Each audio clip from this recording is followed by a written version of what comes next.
Christian Cage and his turtleneck are joined by Luchasaurus, and they come out, and Christian explains that on the heels of Blood and Guts, I'm the Cage everyone is talking about. And he goes on to explain why Luchasaurus aligned with him, but before he can explain, Matt Hardy comes out. And he calls Christian the Michael Jordan of being an asshole. People throw the term the Michael Jordan of blank like really loosely these days. I've never heard this one though. You are the Michael Jordan of being an asshole. Some people would argue Michael Jordan is the Michael Jordan of being an asshole. I was offended. Matt says that Jungle Boy was his friend and he did not deserve that. Yes, Matt Hardy and Jungle Boy, they go way back. Cage says that they don't know Jungle Boy the way that he does. And Matt is starting to make his brother sound like the sober one. And dude, the reaction was first, this crowd was literally stunned that they went there. And then it turned into loud chants of asshole.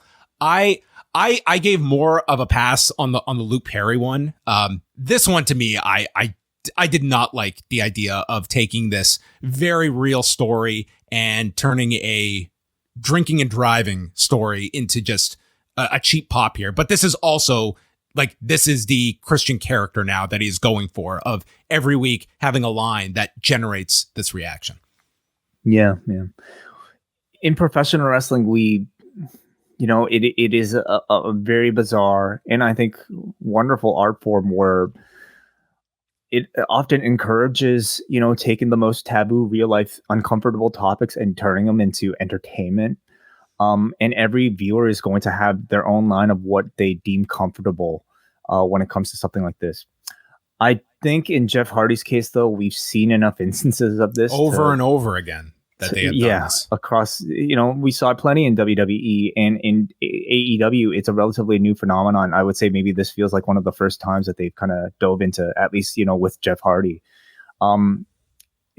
Maybe being as close to like the business and his career as you and I are, it probably feels a lot more uncomfortable than like, but I was scoping up Reddit and everybody, like, at least, for people that were upvoting comments, seemed to really enjoy this Christian thing. So it's going to be different. If you happen to enjoy it, I'm not going to fault you for it, but if it made you uncomfortable, well, I don't blame you either. And maybe that was by design. It was by design. Like, that is the emotion they want to evoke out of you. But at the same time, you have to look that you are benefiting off of this drinking and driving story to benefit a character, to benefit your storyline, and use it for entertainment. And I think like that, if you're going to go that direction, that comes with a stigma that you are putting on yourself. That is how you're building this. And the issue here is not whether or not Jeff Hardy would have signed off on this, would have been given warning. We don't know, of course, but with his brother involved, I would certainly. Well, Marco Stunt sure didn't know that comment was coming a couple of weeks ago. Yeah, you would assume here, but they also weren't talking about like his Marco Stunt's sobriety or any sort of like terrible additional thing. Anyway, but that's not even the point. The point is using this for story. Okay. And how will this make the company look should, God forbid, Jeff Hardy go through something like this again in the future? He's currently in rehab as far as I know. And is this just the best look for a company that's just, still trying to really like. How does that go if you wanted to run this line by Jeff? Who's contacting him? And how are you going through? You're contacting the rehab facility. Can you put Jeff on the line? We want to run something by him. I'm not sure what sort of contact there is, but I would assume it would start with Matt anyway. Like at this point, it's speculation, but I'm not sure. Matt says that Cage is trying to use Luchasaurus to make money, and Matt admits he's guilty of that too. I took Private Party and Butcher and the Blade and I used them. I hate myself for it, and I regret that time. And the last month of my life has been upside down. Perhaps it's karma, and I won't let Luchasaurus be taken advantage of. And Cage calls him a clout chaser. You use your kids, your wife, your brother-in-law, a dilapidated boat, and you even turn a blind eye to your brother's issues to ride his coattails one last time. And Cage is the hottest and most influential star in AEW. Matt's just trying to attach himself. You're more embarrassing to your family than Jeff.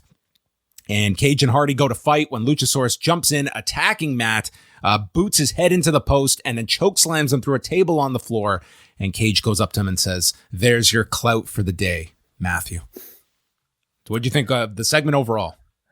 Yeah, I mean, it certainly made you uncomfortable and got a reaction.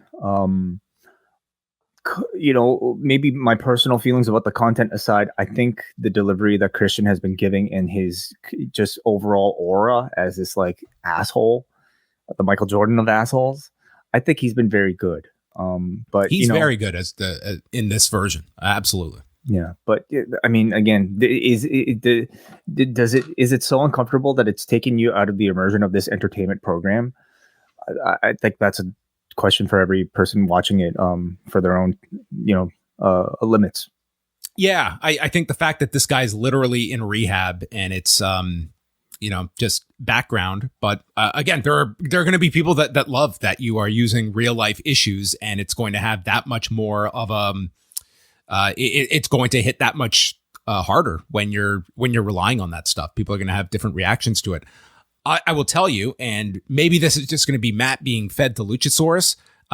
That's probably where we're going, because it almost seems like the Christian character is this guy who does not work. He just is going to be avoiding.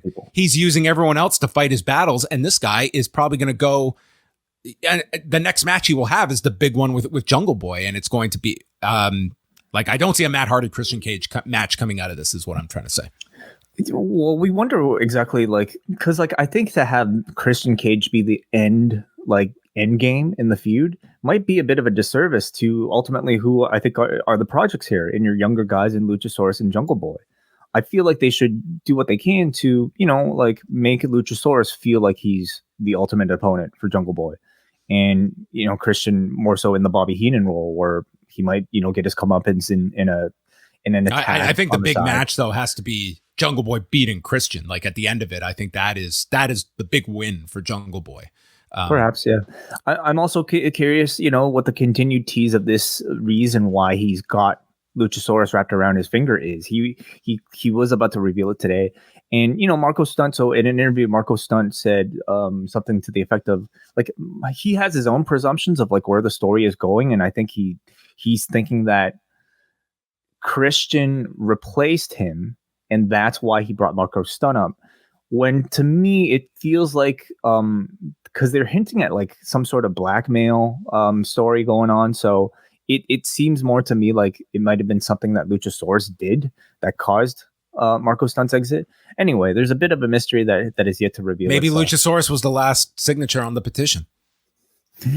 Petitions is how people just lose their jobs, hey? Mm-hmm.